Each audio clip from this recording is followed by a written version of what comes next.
time to drop. Welcome back to the Hennisphere, guys.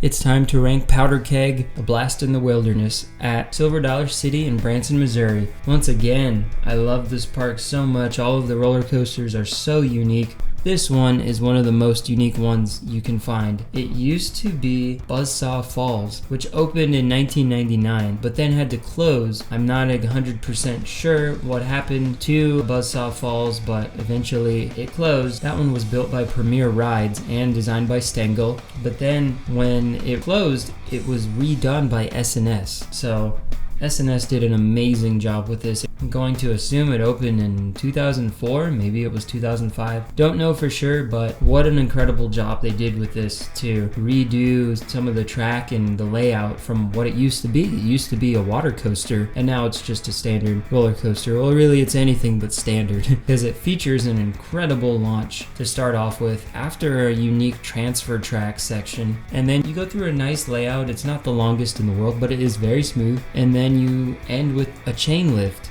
followed by pretty much one drop and a helix, and then you hit the brake run. Very, very, very strange layout. S&S did an extremely good job of redoing it from what it used to be as BuzzSaw Falls. Now let's jump into the categories. The height. Powder Keg is 98 feet tall. By my standards, that's below average. It earns a 5 out of 10. Speed, I'm not 100% sure where it reaches the top speed. I'd like to think that it's after that initial hill. You launch into a hill that's 98 feet tall, followed by a 110-foot drop. Like most of the roller coasters at this park, it's a terrain coaster. That drop is bigger than the height of the first hill. It hits 64 miles an hour at the bottom of that. That's pretty fast, so that's a 7 out of 10 for that category.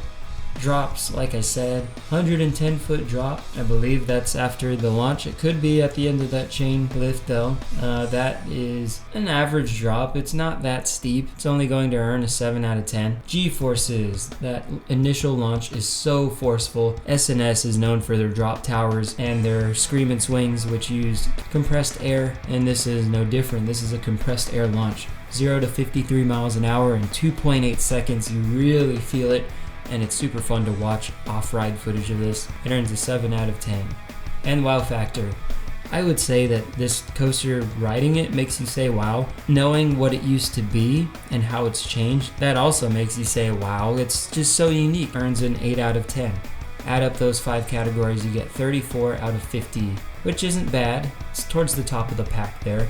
Moving on to the general public categories. The theming is pretty well done because you have fire and different kinds of effects towards the station. You also have one of the old BuzzSaw Falls cars sitting on top of the entry queue when you enter the ride. If you look up, you'll see it. They also have a piece of old track. It looks like a vertical spike sticking out of one end of where the transfer track aligns itself. It's pretty cool. The front of the trains also have barrels that could be kegs.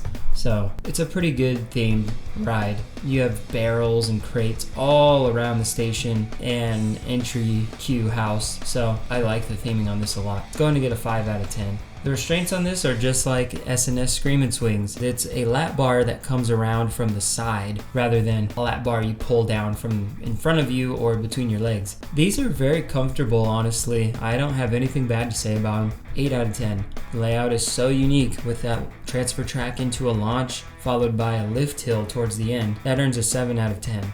The length. The ride comes in at 3,500 feet long. That's not terrible. It earns a 7 out of 10.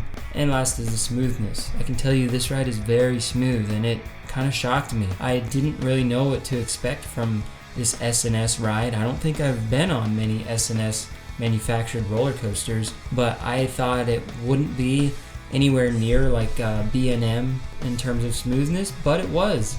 It's incredibly smooth. 8 out of 10.